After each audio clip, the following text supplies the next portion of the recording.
para dokter ahli medis Eropa menyerah. Tapi, tidak untuk TKI Indonesia yang berhasil sembuhkan majikan depresi. Akibat kehilangan bayi dan suaminya saat kecelakaan lalu lintas 3 bulan yang lalu. Rumah besar 2 lantai itu berdiri megah di pinggiran kota Barcelona. Tapi keheningannya justru menciptakan kesan mengerikan. Tidak ada suara tawa, tidak ada denting musik klasik seperti dulu. Tirai-tirai yang dulunya selalu terbuka kini tertutup rapat, seolah cahaya pun tak diizinkan masuk. Debu mulai menempel di sudut-sudut ruang. Lukisan keluarga yang tergantung di dinding seperti kehilangan warna. Di dalam kamar utama yang luas dengan jendela menghadap taman belakang, seorang wanita duduk di lantai memeluk lututnya sendiri seperti anak kecil yang takut kegelapan. Namanya Valeria Gomez. Umurnya baru 32 tahun. Tapi wajahnya sudah seperti wanita 50. Kusam, mata sayu, rambut acak-acakan dan kulit pucat seperti tak lagi punya darah yang mengalir. Sejak kecelakaan itu, ia tak lagi bicara. Ia tidak menjerit, tidak protes, bahkan tidak menangis.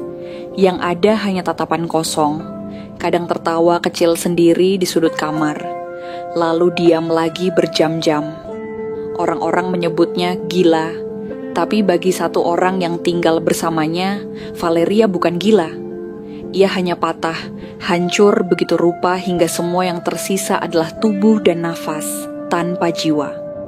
Kecelakaan itu terjadi 3 bulan lalu, di malam musim semi yang seharusnya biasa saja. Valeria, suaminya Alejandro, dan bayi mereka yang baru berusia 9 bulan hendak pulang dari rumah orang tua Valeria. Hujan turun deras, jalanan licin, dan sebuah truk menabrak sisi kanan mobil mereka ketika Alejandro berusaha mendahului. Alejandro tewas di tempat. Bayi kecil mereka, Matteo, meninggal dalam pelukan Valeria saat ia mencoba menahan darah yang mengalir dari tubuh mungil itu sambil berteriak histeris. Sejak saat itu, dunia Valeria seperti dihentikan paksa. Ia selamat secara fisik, beberapa luka ringan, tulang retak, tapi tak sebanding dengan luka yang tak bisa dijahit oleh dokter. Jiwanya. Ia kehilangan segalanya dalam satu malam. Suami yang ia cintai dan bayi yang baru saja bisa mengucap mama dengan suara mungilnya. Tak ada lagi yang bisa menyentuh hatinya. Semua terapis dan psikiater berdatangan dari Madrid, bahkan seorang spesialis trauma dari Jerman sempat menginap seminggu penuh. Obat, hipnoterapi, terapi kejut ringan, semuanya sudah dicoba. Tapi Valeria tetap di tempat yang sama, terdiam dalam duka yang membatu. Diagnosis terakhir dari psikiater adalah psikosis traumatik berat dengan penolakan realita. Artinya, pikirannya menolak menerima kenyataan dan membangun dunia kosong di dalam dirinya sendiri. Dunia tanpa rasa. Di sisi lain rumah itu, hidup seseorang yang tak pernah dipedulikan. Anissa, seorang gadis asal Kalimantan berusia 19 tahun. Ia datang ke Spanyol 2 bulan lalu melalui jalur resmi sebagai TKI, setelah lulus dari pelatihan di Jakarta. Tubuhnya kecil, kulitnya sawo matang khas tropis, dan wajahnya menyimpan ketabahan yang tak mudah runtuh. Di rumah Valeria, Anissa bertugas membersihkan rumah, memasak makanan ringan, dan sesekali membantu suster Raquel, perawat pribadi Valeria. Tapi karena Valeria tak pernah menyentuh makanan atau berganti pakaian sendiri, tugas Anissa seringkali hanyalah berjalan bolak-balik antara dapur dan kamar, mengantarkan nampan yang tak pernah disentuh. Ia tak bicara banyak, tapi hatinya selalu terasa berat setiap melihat majikannya duduk seperti patung hidup. Kasihan banget ya Allah, wajahnya cantik, tapi matanya kayak udah gak punya harapan, gumam Anissa pelan sambil melipat pakaian. Ia tidak mengerti dunia medis, tidak punya gelar apapun, tapi hatinya peka. Ia tahu luka yang dalam tidak selalu terlihat seperti darah atau lebam. Kadang luka itu tinggal diam di dada dan memakan seluruh cahaya dari dalam. Pada suatu malam yang dingin, langit mendung menggantung, dan suara angin menggesek jendela dengan rintik-rintik hujan kecil. Anissa baru selesai salat Isya ketika ia duduk diam di tepi ranjang kecilnya. Ia merasa gelisah, hatinya seperti terpanggil. Ia memejamkan mata, lalu membaca Al-Fatihah perlahan, penuh niat dan harap. Setelah selesai, ia menuang segelas air putih dan memegangnya dengan kedua tangan. Ya Allah, kalau Engkau berkenan, jadikan air ini penawar. Saya nggak tahu caranya menyembuhkan orang, tapi saya tahu Engkau bisa apa saja.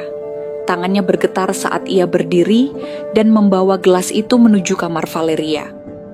Ketika membuka pintu, ia melihat Valeria masih di tempat biasa. Duduk di dekat jendela, menatap gelap. Anissa tidak berkata banyak. Ia hanya meletakkan gelas itu di meja kecil dekat ranjang, lalu duduk di kursi tanpa suara. Udara dingin menyusup dari sela-sela jendela, tapi hati Anissa justru hangat. Saya tahu saya bukan siapa-siapa, Senyora, bisiknya pelan. Tapi kalau Senyora bisa dengar, saya ada di sini. Tak ada balasan, tak ada gerakan, tapi Anissa tetap duduk di sana, menatap wajah kosong Valeria dengan sabar. Ia lalu mulai bercerita dengan suara lembut, seolah sedang menghibur anak kecil. Waktu kecil, saya pernah kehilangan ayah saya, Senyora. Bukan karena kecelakaan, tapi karena dia pergi dan gak pernah balik. Saya nungguin tiap malam. Ibu saya bilang ayah ke kota, tapi saya tahu dia gak akan pulang. Saya nangis tiap malam selama setahun. Tapi saya tetap bangun pagi, bantu ibu ke kebun, sekolah, nyuci baju di sungai. Suaranya perlahan pecah. Ia menghapus air matanya diam-diam. Saya percaya yang pergi gak pernah benar-benar hilang. Mereka dengar doa kita. Mereka lihat kalau kita kuat. Saya gak tahu rasa kehilangan ibu sebesar apa. Tapi saya tahu satu hal, Senyora gak sendiri. Malam itu, Anissa duduk lebih dari 1 jam di kamar Valeria. Hanya bercerita dan diam, bergantian. Valeria tidak menatap, tidak bicara, tapi matanya tak lagi sekosong sebelumnya. Dan saat Anissa keluar, ia merasa seperti ada jendela kecil terbuka di hati yang telah lama tertutup itu. Hari-hari setelah malam itu menjadi awal dari kebiasaan baru yang tak tertulis dalam tugas kerja Anissa. Setiap malam, tepat setelah ia menyelesaikan pekerjaannya di dapur dan mencuci tangan dengan sabun, ia akan mengambil segelas air putih, mendoakannya dalam hati, dan berjalan pelan menuju kamar Valeria. Bukan untuk mengobati secara medis, bukan untuk memberi terapi atau nasihat panjang lebar. Ia hanya ingin duduk di sana, membawa kehangatan kecil lewat suara dan doa. Ia tahu ia tidak bisa menghapus kehilangan Valeria, tapi ia percaya luka jiwa paling dalam pun bisa luluh perlahan jika disentuh dengan hati yang tulus. Di dalam kamar yang masih gelap dan sepi itu, ia duduk dengan tenang di kursi kayu tua yang biasa digunakan Suster Raquel. Hari ini saya ke taman belakang, ucapnya sambil tersenyum. Bunga mawar putih di pojok mekar, Senyora. Saya jadi ingat ibu saya. Beliau suka sekali bunga putih. Katanya, bunga itu seperti hati yang ikhlas. Nggak banyak warna, tapi penuh makna. Ia tahu Valeria tidak akan menjawab, tapi tetap ia berbicara. Dalam diam ada kekuatan yang bergerak. Setiap malam ia memberikan segelas air, meletakkannya di tempat yang sama. Air itu jarang disentuh, tapi ia tetap datang dengan tekad yang tidak pernah surut. Sampai pada malam keempat, sesuatu yang kecil namun berarti terjadi. Anissa datang seperti biasa, membawa segelas air dan duduk di kursi. Tapi kali ini ia memberanikan diri untuk menyentuh tangan Valeria. Jari-jari wanita itu dingin dan kaku, seolah kehilangan fungsi untuk merasakan. Tapi Anissa tetap menggenggamnya, hangat dan lembut. Senyora Valeria, ucapnya perlahan. Saya tahu ini semua nggak adil. Kehilangan orang yang kita cintai itu seperti dicabut napasnya, tapi tetap disuruh hidup. Ia menarik napas dalam. Tapi saya percaya, orang-orang yang kita cintai, mereka nggak ingin lihat kita hancur. Mereka nggak pergi untuk membuat kita lemah. Mereka hanya lebih dulu pulang. Untuk pertama kalinya sejak tragedi itu, ada reaksi dari Valeria. Bukan suara, bukan kata, tapi setetes air mata yang mengalir diam-diam dari sudut matanya. Anissa terdiam, dadanya bergetar. Ia tidak berani bicara, hanya memandangi wajah itu dengan haru. Ia tahu, air mata itu bukan tangisan gila. Itu tangisan jiwa yang perlahan mulai sadar bahwa ia masih hidup. Ibu boleh nangis, bisiknya. Saya di sini, saya dengerin. Esok paginya, keajaiban kecil lainnya muncul. Suster Raquel yang baru saja naik ke lantai atas dengan nampan makanan hampir menjatuhkannya ketika melihat jendela kamar terbuka lebar. Tirai putih yang biasanya dibiarkan menggantung mati, kini melambai-lambai tertiup angin pagi. Cahaya matahari masuk, menari-nari di lantai kayu dan menyentuh wajah pucat Valeria yang duduk menghadap jendela. Tidak berkata apa-apa, hanya menatap langit yang biru cerah. Raquel buru-buru memanggil dokter lewat telepon. Suaranya tak bisa menyembunyikan keterkejutan. Dia buka jendela, "Dokter, dia buka jendelanya sendiri!" serunya hampir histeris. Di dapur, Anissa sedang mengaduk adonan roti ketika mendengar kabar itu. Ia hanya tertegun, lalu tersenyum kecil. Tidak ada sorak-sorai, tidak ada tepuk tangan. Tapi di hatinya, Anissa merasa seperti baru saja menyaksikan bunga pertama yang mekar setelah musim salju yang panjang. Sebuah jendela mungkin tampak sepele, tapi bagi jiwa yang terkunci dalam kegelapan, membuka jendela adalah langkah besar. Sebuah sinyal bahwa ia siap menerima cahaya lagi, walau sedikit. Hari itu menjadi hari pertama Valeria menyesap air putih dari gelas yang dibawa Anissa. Bukan karena ia haus, bukan karena ada yang menyuruh, tapi karena ia ingin. Ketika Anissa datang malam itu, ia meletakkan gelas air seperti biasa dan duduk di kursi. Tapi sebelum ia sempat mulai bercerita, tangan Valeria terulur pelan, mengambil gelas itu, dan meminumnya perlahan. Anissa tak mampu berkata-kata. Air matanya langsung jatuh, tapi ia buru-buru menghapusnya agar Valeria tidak melihat. "Hari ini senyora minum ya," katanya sambil tersenyum. "Biar hati ibu gak terlalu kering." Valeria tak menjawab, hanya menunduk, tapi tidak dengan kosong seperti biasanya. Pandangannya sudah mengandung sesuatu, sedikit rasa, sedikit kesadaran, sedikit harapan. Setelah meminum setengah isi gelas, Valeria meletakkannya kembali di meja, lalu memejamkan mata. Tak ada percakapan panjang, tapi tak perlu. Bagi Anissa, isyarat kecil itu cukup. Cukup untuk membuktikan bahwa ada sesuatu yang mulai bergerak dari dalam. Air putih yang selama ini hanya menjadi simbol harapan, kini benar-benar mengalir di tubuh majikannya. Malam-malam selanjutnya, Anissa tetap datang dengan kebiasaan yang sama. Tapi kali ini ada perbedaan kecil tapi berarti. Valeria mulai mengangguk ketika Anissa bercerita. Kadang matanya berkaca-kaca, kadang tangannya bergerak pelan menyentuh lehernya sendiri, seolah ingin mengucap sesuatu tapi belum berani. Anissa tidak pernah memaksa. Ia hanya hadir, menjadi teman tanpa syarat. "Senyora tahu nggak?" kata Anissa suatu malam. "Kalau di kampung saya, ada orang-orang tua yang bilang, kalau kita bisa menyembuhkan orang hanya dengan keikhlasan, tanpa obat, tanpa alat, cuma pakai hati."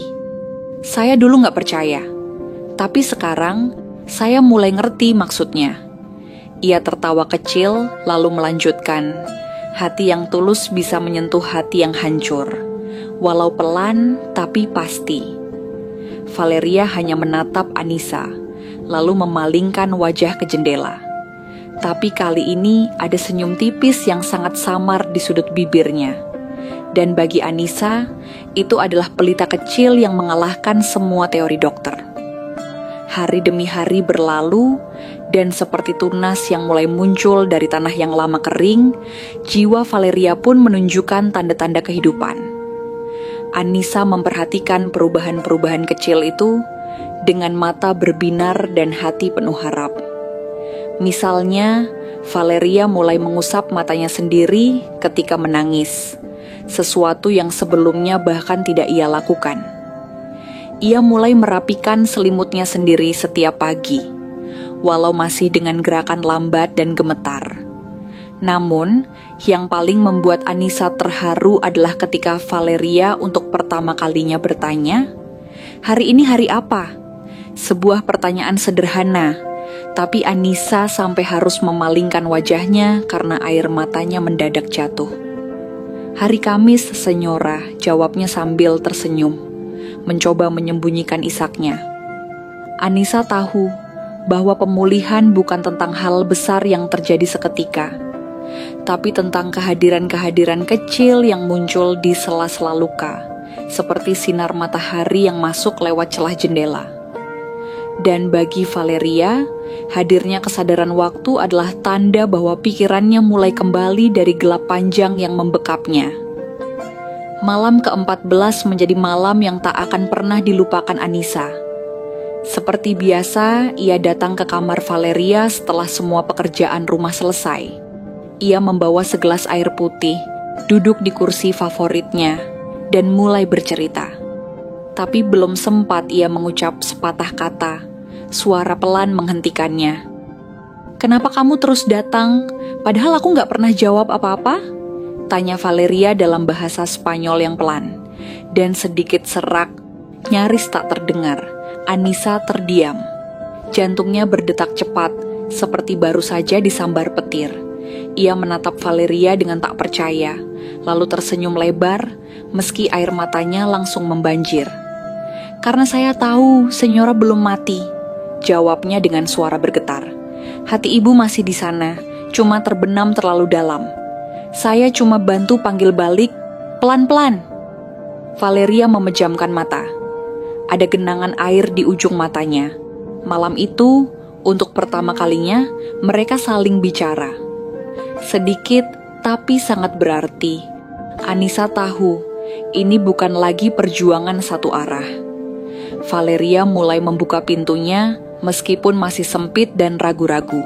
Dalam beberapa malam setelah itu, Valeria mulai berbicara lebih sering, walau masih tersendat dan pendek-pendek.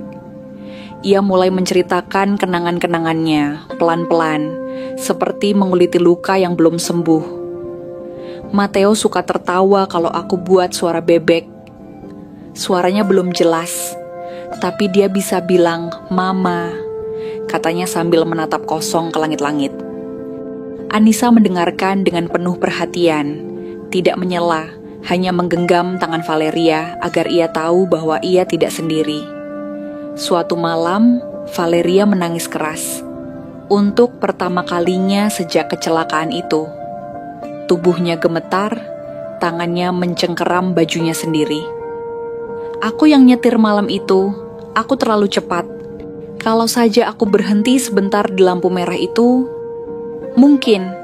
Suaranya pecah di tengah-tengah kalimat.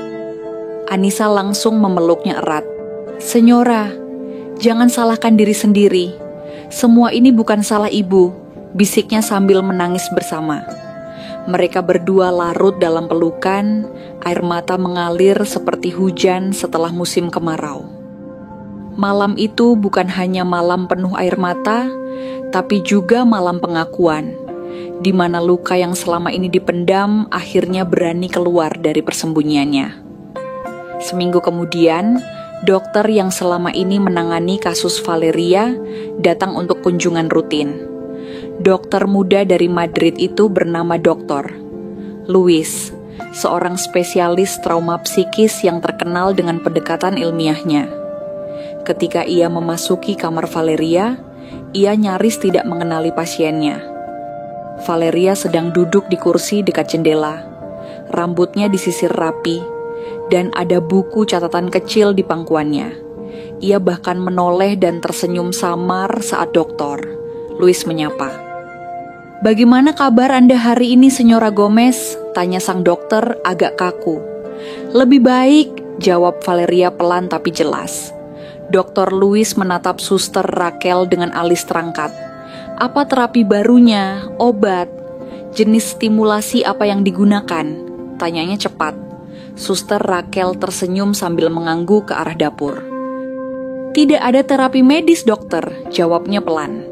"Hanya seorang gadis kecil dari Indonesia, namanya Anissa." Dr. Luis sempat terdiam, lalu menggeleng-geleng, seolah sulit menerima bahwa penyembuhan yang selama ini dicari lewat sains ternyata datang dari sesuatu yang lebih sederhana. Kehadiran, ketulusan, dan air putih yang didoakan dalam diam. Anissa tetap seperti biasa. Ia tak pernah menepuk dada atau membanggakan diri. Ketika orang-orang mulai menyadari perannya dalam proses pemulihan Valeria, ia hanya tersenyum dan berkata, "Saya cuma bantu dia dengar hatinya lagi." Ia tidak meminta imbalan, tidak ingin dikenal sebagai penyelamat.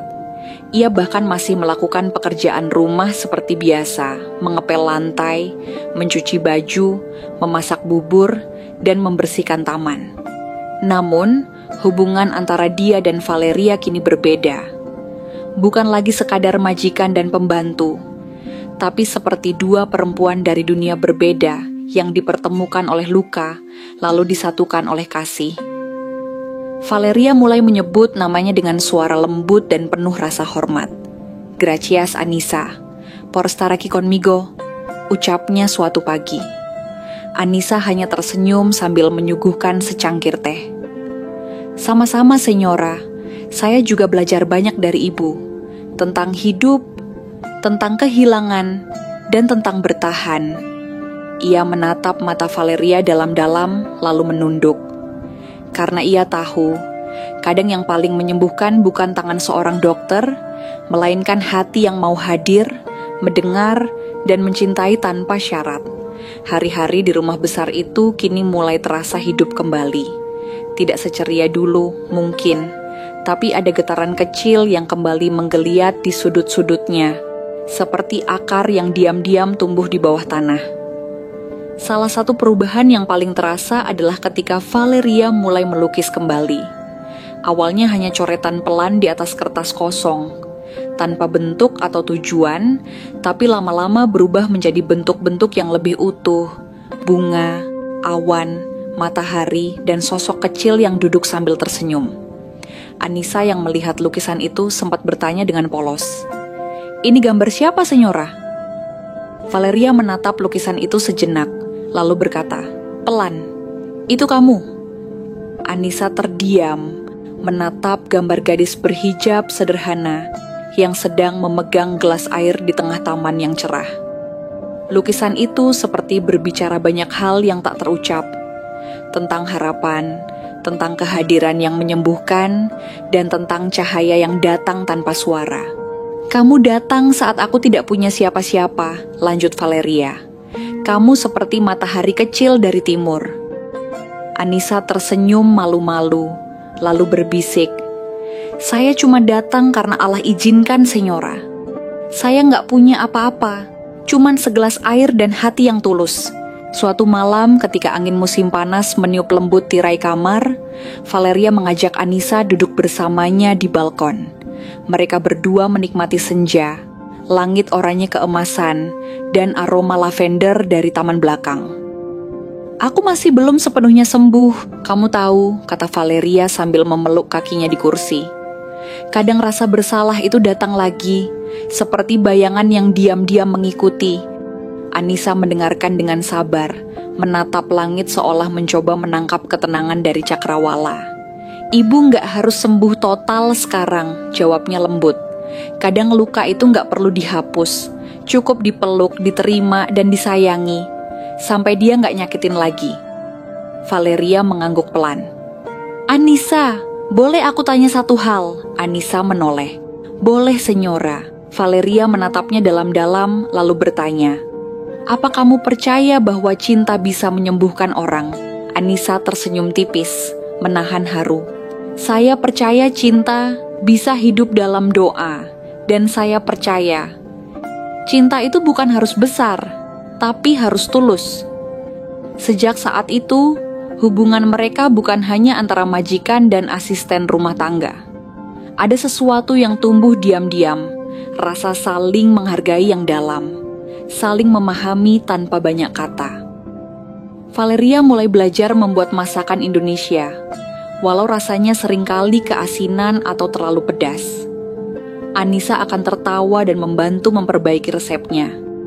Di sisi lain, Anissa pun mulai mempelajari bahasa Spanyol dengan lebih serius, agar bisa memahami cerita-cerita yang dibagikan Valeria dengan lebih baik.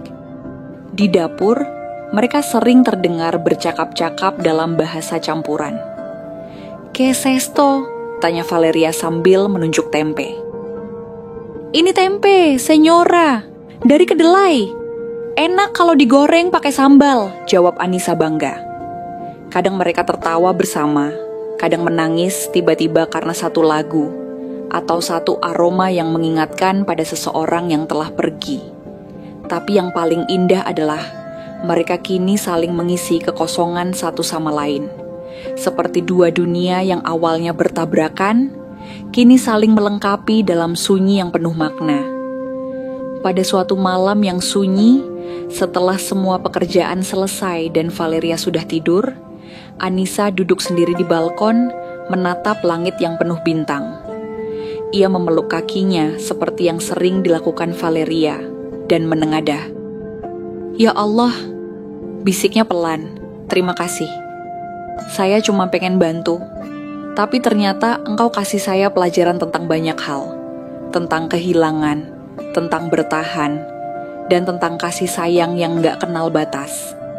Ia menangis tanpa suara malam itu, bukan karena sedih, tapi karena hatinya terlalu penuh oleh rasa syukur yang tak bisa diungkap dengan kata-kata. Ia teringat ibunya di kampung, adiknya yang masih sekolah, dan harapannya untuk bisa membangun rumah kecil dari hasil kerjanya. Tapi lebih dari itu, ia bersyukur karena telah diberi kesempatan menjadi cahaya bagi seseorang yang nyaris padam. "Mungkin saya cuma gadis kampung," gumamnya lirih. "Tapi kalau Allah berkenan, saya bisa jadi tangannya, walau cuma sebentar." Rumah besar itu kini tak lagi menjadi museum kesedihan. Tawa kecil mulai terdengar, musik mengalun pelan dari ruang tengah, dan aroma kue panggang mengisi udara. Tak ada yang berubah drastis, tapi segalanya kini terasa lebih hidup. Valeria perlahan mulai menerima undangan dari teman-temannya, bahkan menghadiri kelas seni di komunitas lokal. Sementara Anissa tetap seperti biasa, menjalankan tugasnya dengan rendah hati, membawa kehangatan lewat senyuman dan segelas air putih setiap malam. Namun semua orang di rumah tahu, kehadirannya bukan lagi sekadar pekerja rumah tangga. Ia adalah penyembuh, bukan dengan ilmu kedokteran, tapi dengan cinta yang dibungkus kesabaran, doa yang diam, dan hati yang ikhlas. Valeria sering berkata pada tamu yang bertanya, siapa gadis berhijab itu? Dia malaikat yang datang dari timur, membawa air dan cinta.